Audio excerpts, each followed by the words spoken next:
Hello, and I hope you're having an awesome day. I am Terrell Wright, and thank you for watching. This is The Wright Perspective, where me, Terrell Wright, provides you with political insights that make the world just a bit easier to understand. On today's installment, we will be talking about President-elect Joe Biden's recent $1.9 trillion economic package by breaking down the good and the bad, and also get my opinion on the bill.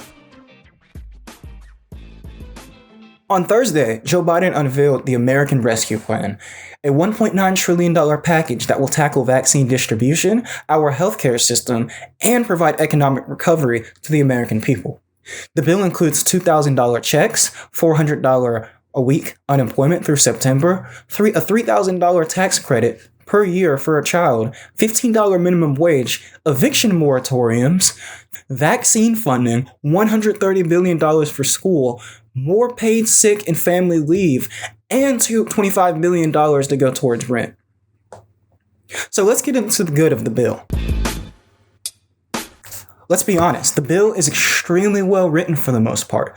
Evictions are suspended till September, which will help struggling families throughout most of the year. College students and dependents will receive a much-needed stimulus check that they have not gotten in the past. The vaccine rollout in our healthcare system will be getting billions in funds. So will schools and state and local governments, which have been going broke over the past few months because they have seen a loss in revenue from the pandemic. A $15 minimum wage as well is absolutely insane. Who would have thought Joe Biden would be producing a $15 minimum wage? So with all this good, what can be bad about the bill? Now, there are some bad things, and let's get into it. My first opinion that is bad about the bill is that it's $1,400 checks. We were promised $2,000. If you remember the Georgia Senate races, Jon Ossoff and Raphael Warnock, two people that I supported and do love, said that we would get $2,000, not $1,400 plus the $600 you got a couple weeks ago.